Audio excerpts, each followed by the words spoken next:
Wildlife management for tree swallows. My presentation includes a lot of history and hopefully good advice on wildlife management for tree swallows. In 1935, Lawrence Hicks listed 28 Ohio counties that supported nesting tree swallows, and that was it. And no tree swallows nested south of Pickaway County, which means that no tree swallows nested below the upper 2/3 of Ohio. I have always been active in the out of doors while interested in nature. Here I hold a carp that was trapped by its poor decision to swim into a farmer's flooded field. After the floodwaters receded, I salvaged it to bury it under a mound of garden soil to support a ring of sweet corn, an idea passed to my 5th grade class when our teacher read an account of what Native Americans practiced, and the harvested corn was delicious. Following my graduation from OSU to be a 9th grade science teacher in Marion, Ohio, I returned to my stepfather's workshop to fill my childhood neighborhood with nest shells and nest boxes. Also in the photo is my veteran hunting partner that helped me harvest 2 pheasants on the very day that President Kennedy was assassinated, an unfortunate memory indeed. I had success raising screech owls and flickers from the largest boxes and house wrens and house sparrows from the smaller ones. A neighbor, Lauren Griffith, loaned me a home and garden magazine that contained an article about bluebirds. That led to my first bluebird boxes. So during my Christmas break in 1966-67, I made my first 22 nest boxes. I made many mistakes. Fortunately, I had taken a photography class at OSU, and one of my first purchases in my professional life was a 35 millimeter camera that I used to start producing a bluebird conservation slide program. Even after a young life filled with hunting, fishing, and working on farms, I did not see a bluebird until age 23 when I saw one fly from one of my nest boxes. Now that bird was photographed by Michael Smith, and it's the mad bluebird, but this isn't the photo of the mad bluebird when he was mad.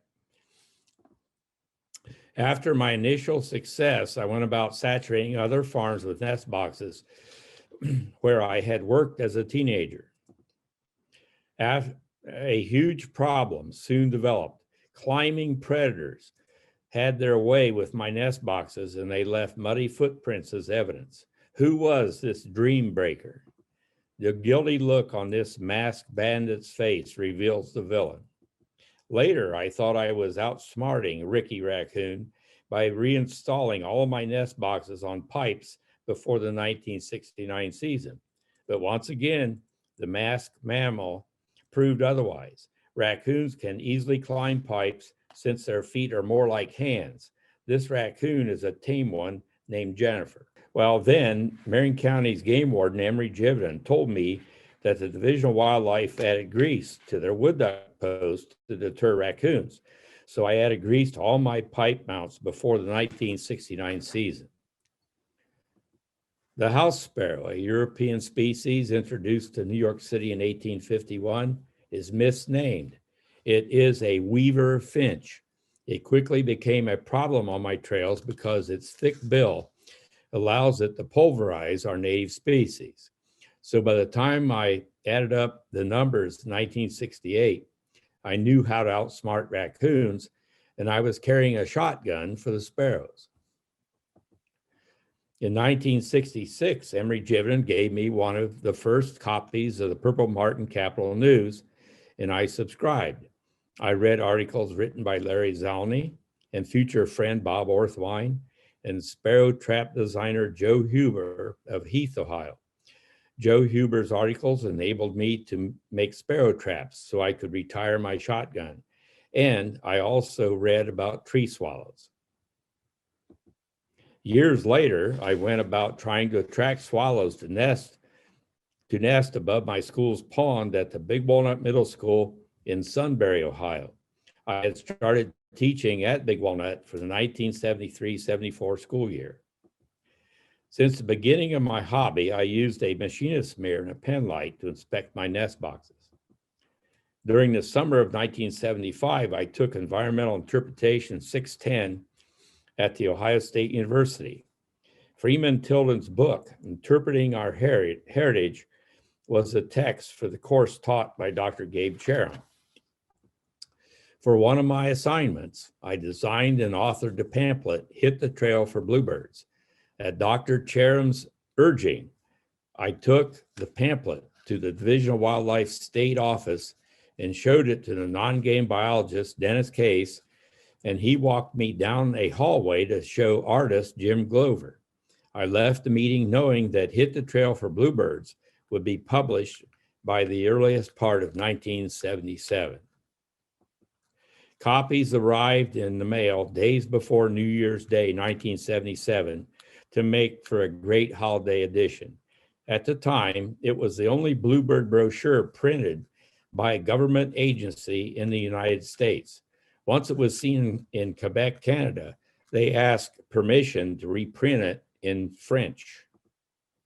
A most exciting event took place when tree swallows nested in one of my nest boxes on a sheep farm for the first time in 1977. The brown swallow is a second-year female, meaning she is living in her second calendar year. According to the Bird Banding Lab, birds are aged according to what calendar year they are living in. The new ornithologist at Ohio Wesleyan University was also excited about the first nesting of tree swallows in my nest boxes. Dr. Jed Burt had studied swallow species earlier in his career and set about to band all of my swallows. Naturalist Mark Holler's hat served as a substitute nest for the swallow nestlings. The quest to band all swallow nestlings led me to becoming a bird bander. I came close to banding all female adult swallows once I started banding at night. This table shows part of the story. As I examined my data during the 1980 season, analysis revealed that if an incubating swallow was extracted from her nest before it had invested at least 5 days in incubation, then there was a good chance she would abandon her nest. On the other hand, if females were captured after investing at least 5 days incubating their eggs, then they did not abandon their nest. I took my observations to Jed in the format of an index card. The original card is shown at the top of the slide. A clean version occupies the bottom half of the slide. The red arrow points to 41.2%, the rate of eggs fledging after females were captured with less than 5 days of incubation. The blue arrow points to 81.8%, the rate of fledging from eggs after females were captured with 5 or more days of incubation invested. After Jed examined his own data from previous years when he had banded incubating female tree swallows, along with data from other studies by other researchers, he wrote a scientific paper that ultimately helped to protect the nesting potential of swallows as they were studied by our species. Banding allowed me to follow the reproductive history of a swallow that lived to produce fledglings into her 11th calendar year. I reported her history in the Ohio Bluebird Society's Bluebird Monitor. This map shows her nesting history in Delaware State Park, mostly in the beach area. Another tree swallow female raised 2 broods per season for 4 straight seasons.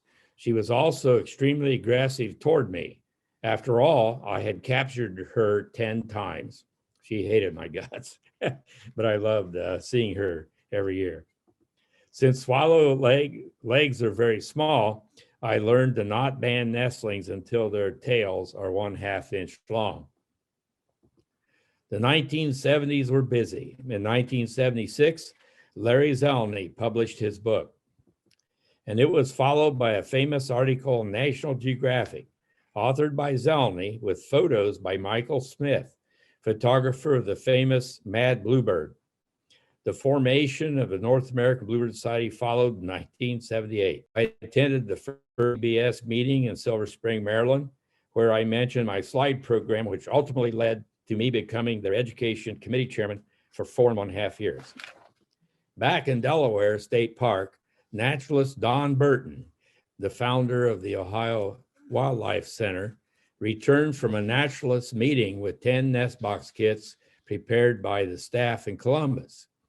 And Happy Bluebirds presented the park with 16 nest boxes in July, while park manager Frank Gressner and assistant Jim Ekman allocated funds for the pipe mounts for the boxes. In 1978, another youth group donated 10 boxes to the park, and they installed them. Cold weather hit after tree swallows migrated back to the park the following spring. Dead swallows were found in some of the donated boxes, the latter ones, not the ones the girls made. When cold weather grounds flying insects, tree swallows have 3 days to live. If warmer weather makes flying insects possible on day 2, then a weakened swallow has to reach the entrance hole to glide out to dine on flying insects. When the front panel is smooth, then swallows must try to flap their wings to grab the entrance rim with their short legs and small feet.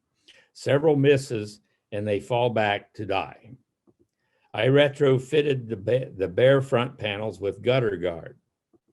Today, all of my boxes have saw kerfs, gutter guard, or hardware cloth for footing.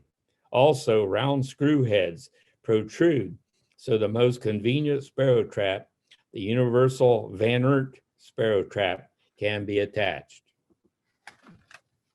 Gutter guard can be glued to the inside of a round cavity. These eggs belong to a tree swallow. Dick Phillips and I add gutter guard to our kestrel boxes. This female kestrel is daring the monster man in her ceiling to reach his hand into her nest cavity so she can make him bleed. Occasionally, tree swallows or bluebirds will nest in a kestrel box. When that happens, we add a modified front panel from a bluebird box to cover the 3-inch entrance to keep the smaller birds from becoming a sparrowhawk's lunch. Let's look at some tree swallow natural history. Since 1977, 30,461 tree swallows have fledged from my trails. 699 fledged in 2020, and that's not good. That was the lowest yield my boxes have had in the last 10 years because of the insect populations are diminishing. They've fallen 70% recently because of climate change. Okay, this is a chart that I made, and it's 200 and some nests, and I'd like to explain what's going on. This first line that's going up, that is showing when first eggs are laid. And FED means first egg dates. So the 100% of the nest, all the first eggs are laid by June 26th. Now this is multiple years, it just isn't 1 year. And the first egg was laid in mid-April. Then what happened, this shows what percent of the boxes have eggs in them.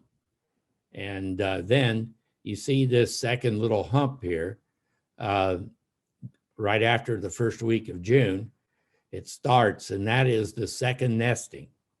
Or it could be that the box raised a family, they fledged, and then another family, another pair arrives to claim the box to raise a late family for the year. So that's what that second hump is. Then eggs, of course, hatch.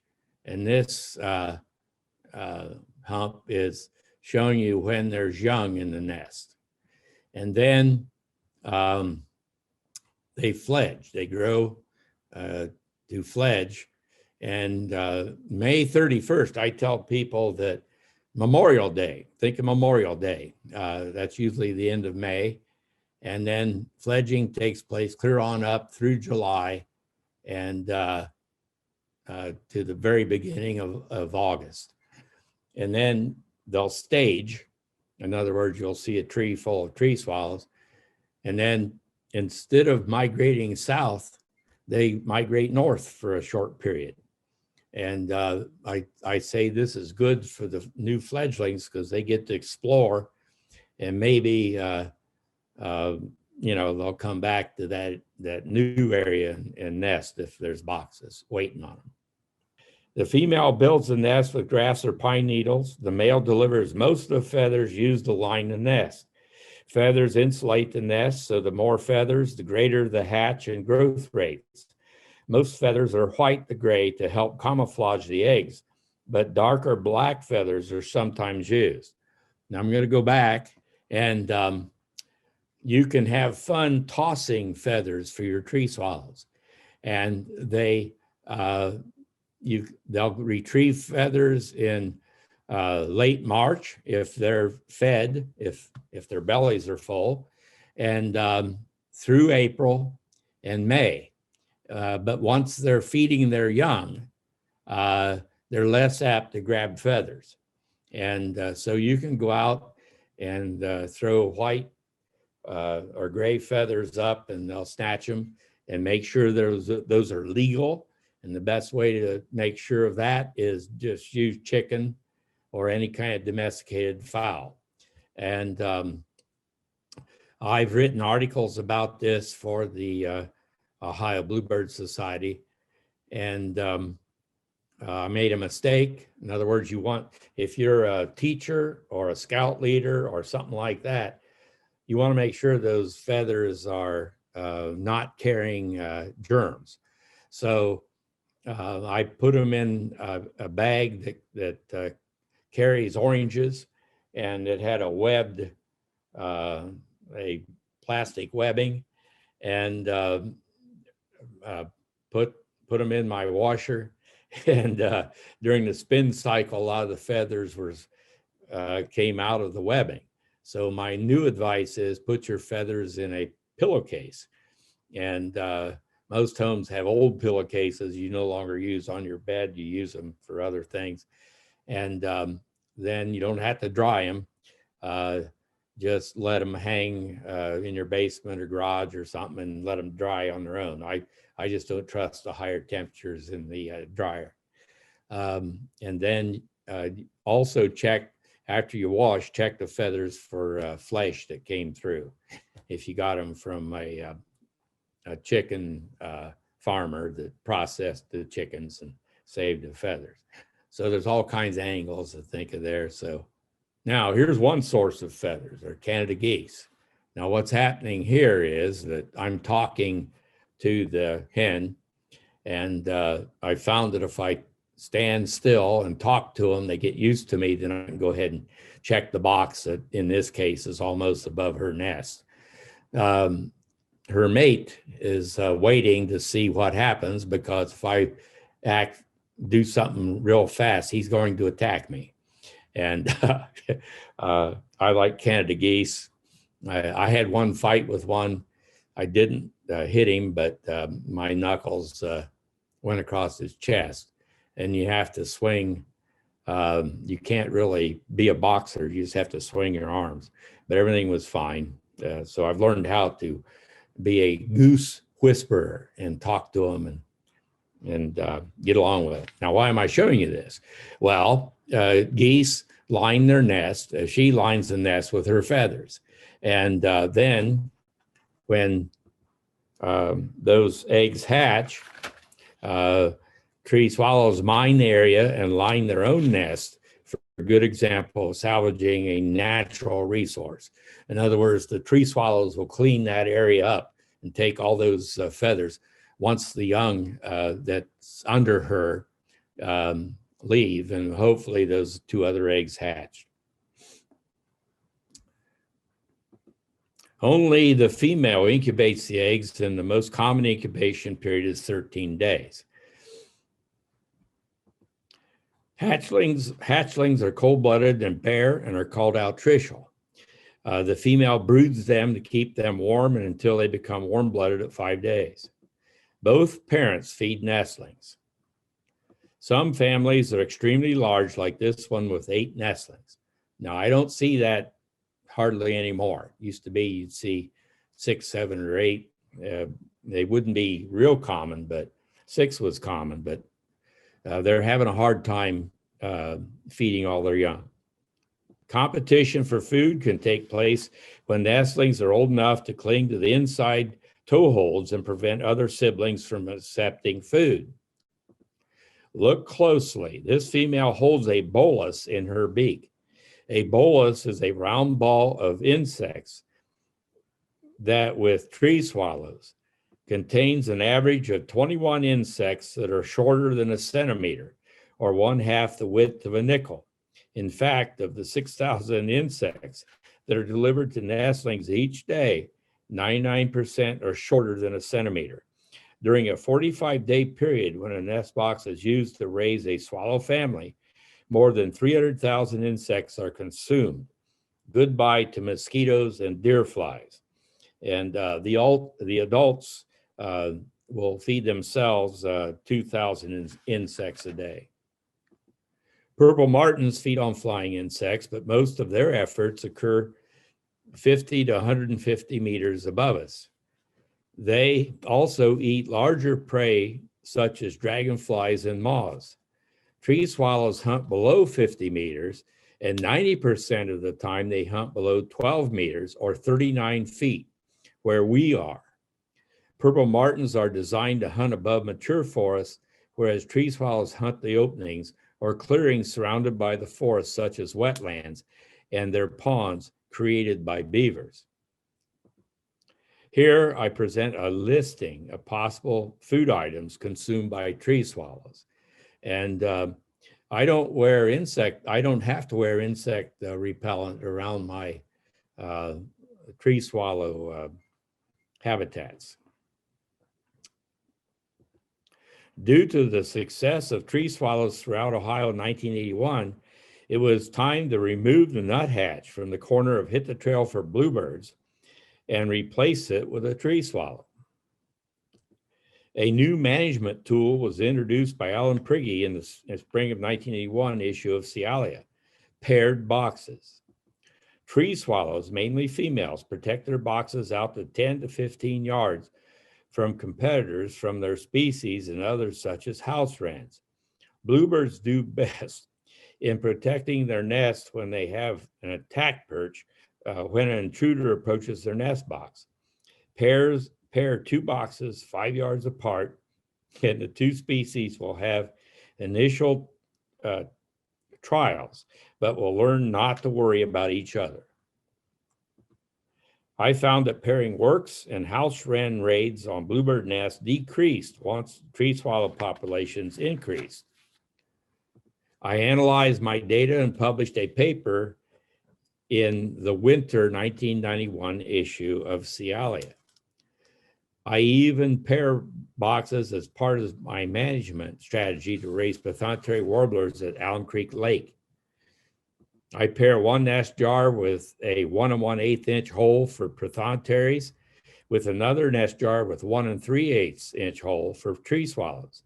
I am convinced that swallows help deter predation and competition.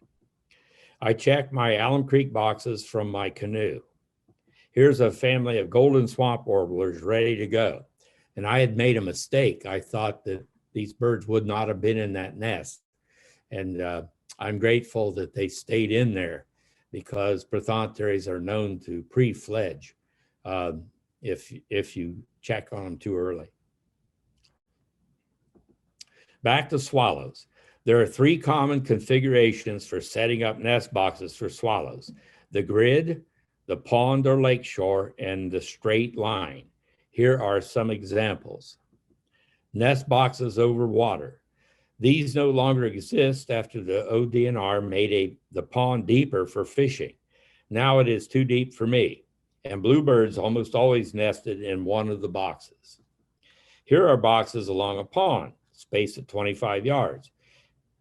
Researchers have found that swallows tolerate each other well when boxes are 20 meters apart, which is almost 22 yards. Here I am waiting at the Isaac Walton Columbus Zoo Nature Preserve. In addition to tree swallows, bluebirds, chickadees, and prothonotarians use the boxes. A Boy Scout troop led by a former student of mine installed this trail near the check-in station at the Alum Creek State Park campground in 1985. 2 different years when I arrived to Ban Young, I found whole families dead, and they appeared to have died in their sleep. The second time this happened, I smelled the reason: campfire smoke from the campsites. There had been a temperature inversion where warm air moves in over colder air, trapping it. Look at the wall in the photo. That is a road on a levee. This wall and the cold air above trap smoke. In addition to lungs, birds have air sacs that help them with Archimedes' principle to float and enables them to burn their fuel faster so they can fly.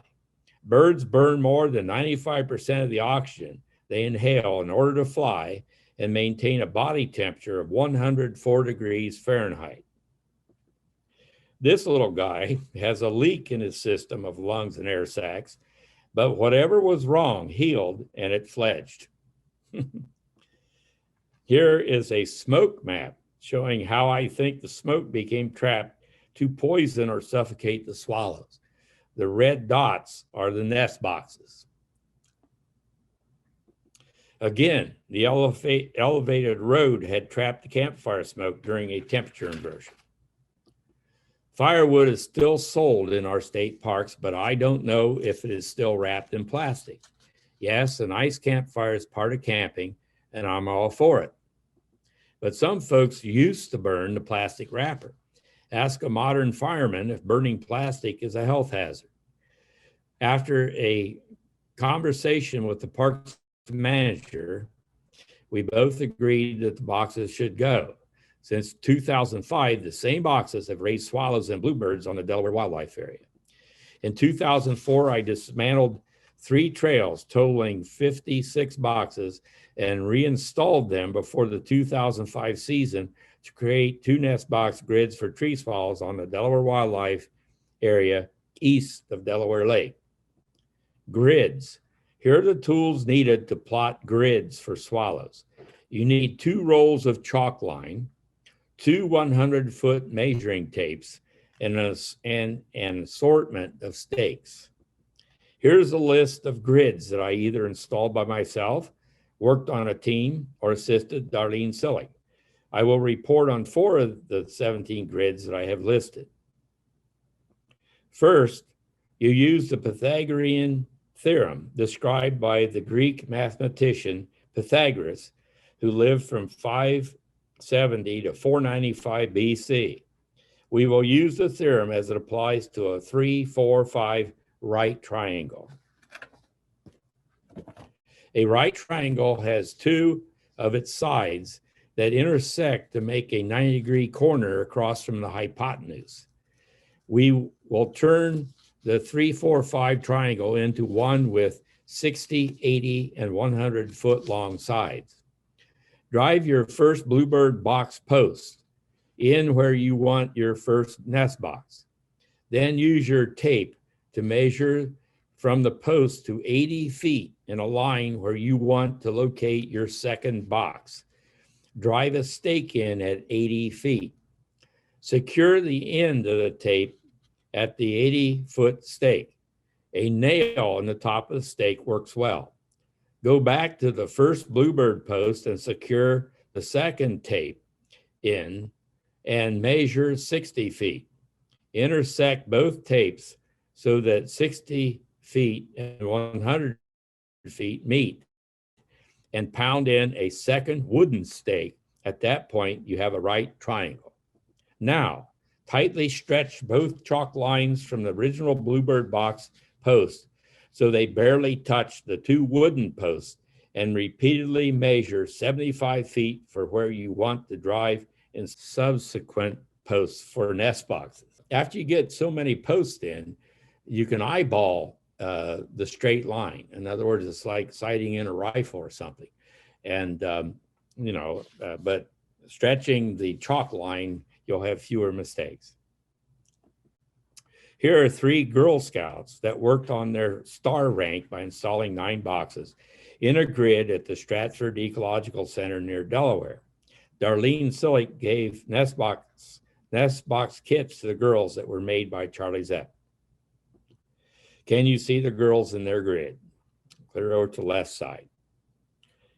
A map of the grid along Panhandle Road on the Delaware Wildlife Area shows how the grid follows the shoreline of Delaware Lake. That's why it's not square. It was installed before the 2005 season. Symmetrical grids along roadways attract attention when a passerby notices the nest boxes also line up diagonally. Then if they don't know what is going on, there will be a sign nearby to tell them and hopefully promote the idea of a grid for the birds. Before hunting season starts, I take the baffles and boxes home to store on my back porch. I also don't use grease on the wildlife area, so hunters' clothing and their dogs will not be soiled. In 2009, as part of prairie management, the grid area was burned. I had installed 6 boxes before I noticed mowing patterns that told me that burning was going to happen. After I had my suspicions confirmed, I removed the PVC baffles and left the boxes up.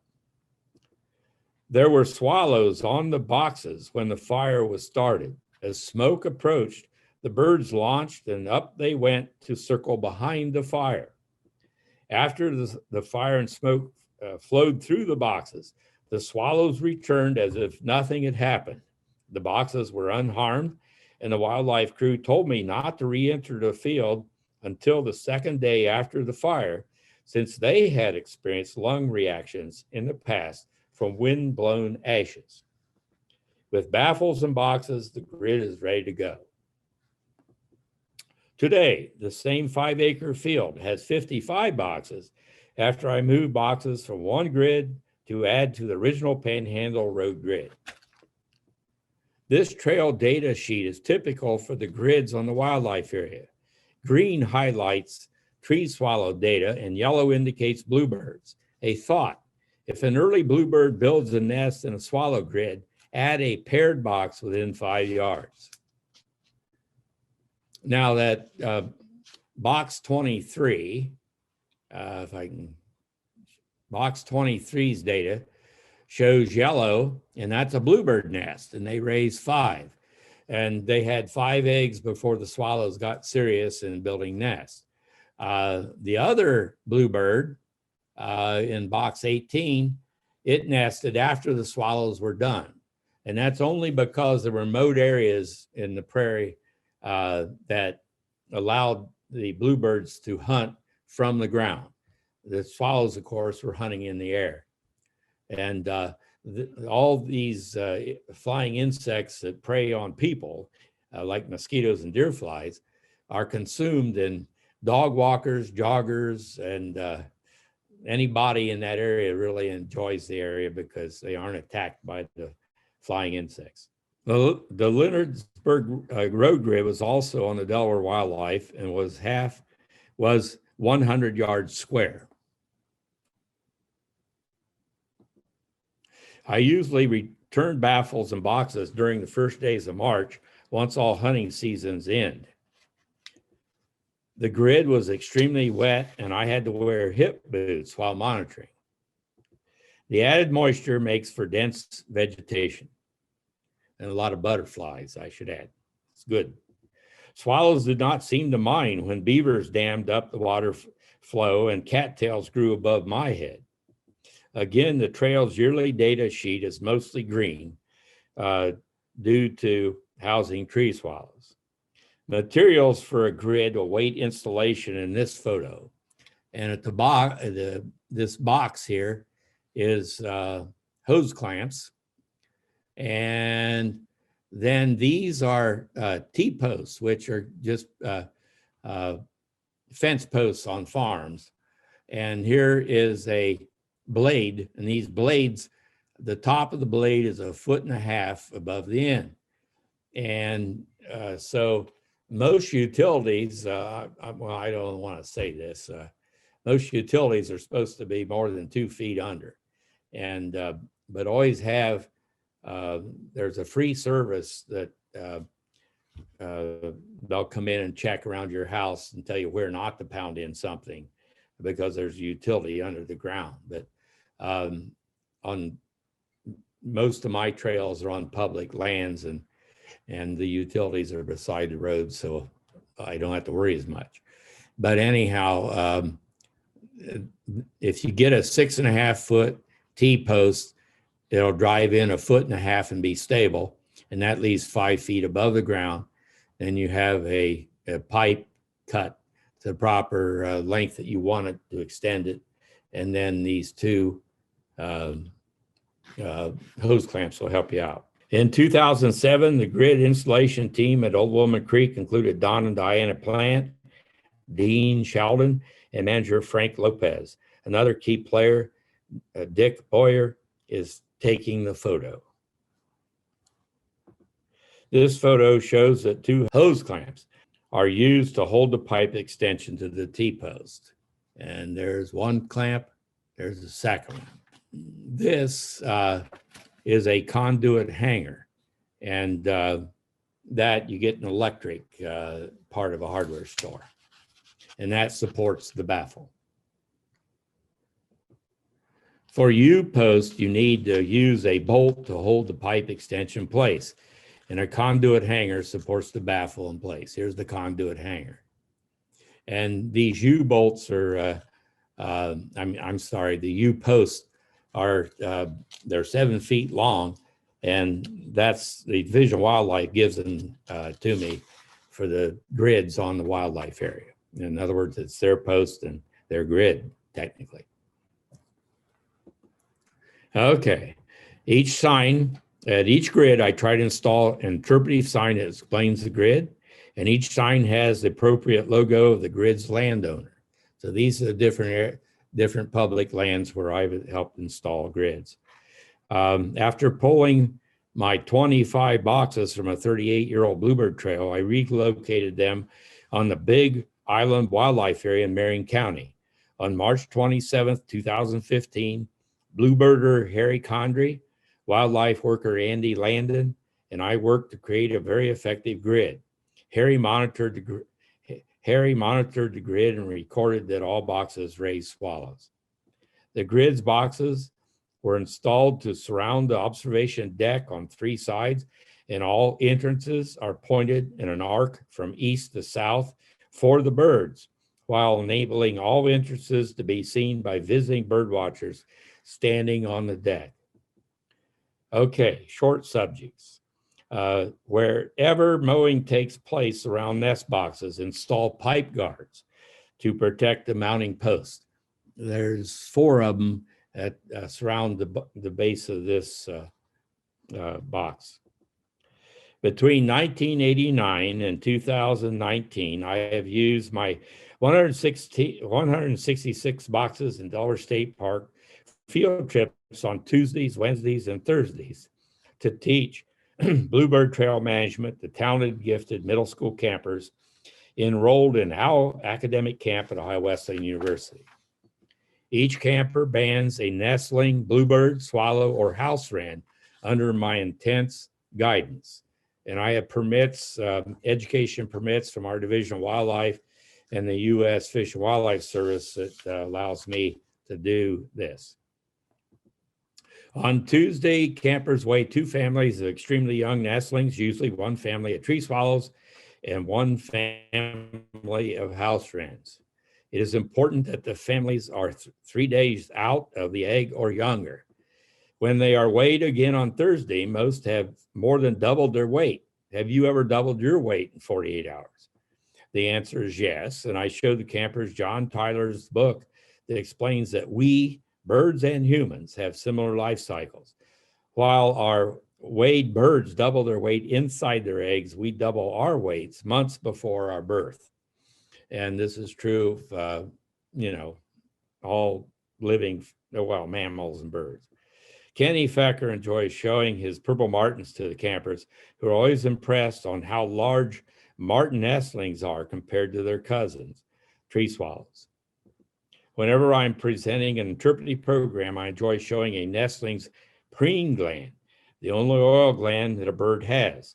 Bluebird nestlings have the most prominent preen glands of all of our trail birds.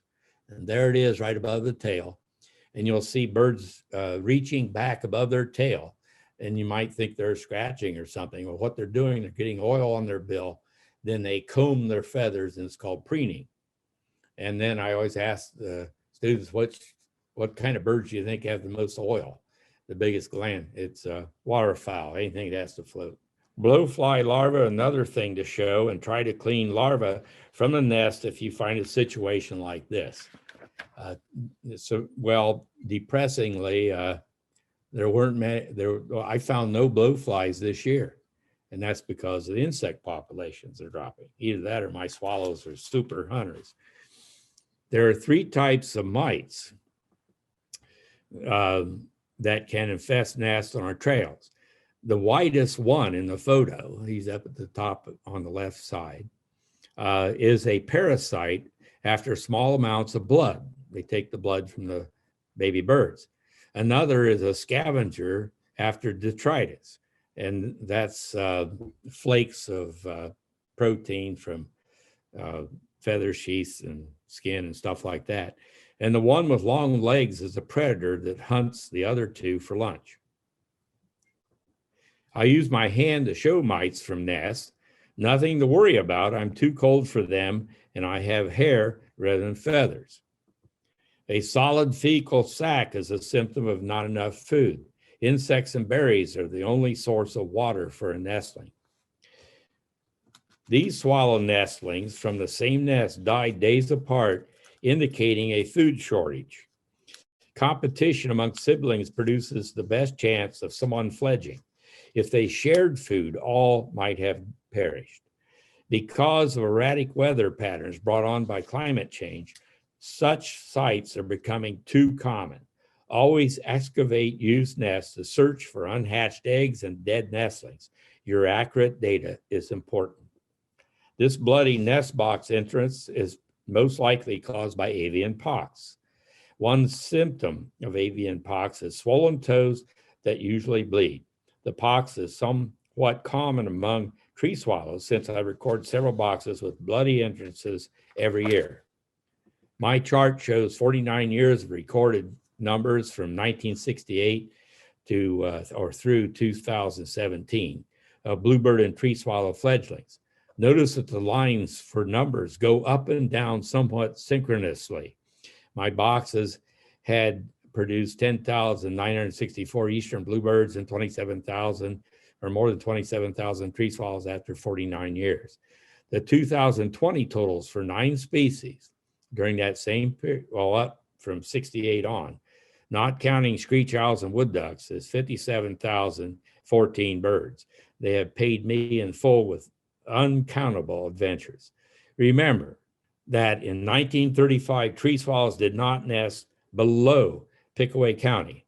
Now they nest as far south as the Gulf states, thanks to the abundance of nest boxes that followed the formation of the North American Bluebird Society and its affiliates. Green Tree Marsh on the Delaware Wildlife Area mimics the beaver's world. The area was flooded to create a wooded wetland for waterfowl. And you see all those dead trees. They are, when they get big, they're evenly spaced because the crowns of the tree shade out competition. And this is what the tree swallow was either created for or developed for or evolved for, depending on how you want to describe it. And, you know, you have to go back 400 years or so to learn about where the tree swallow got its homes. The tree swallow was part of the beaver ecosystem. It was quite prominent in North America before the invasion of the European fur market more than 400 years ago. But that is another story. For now, Bluebird on with tree swallows, and thank you.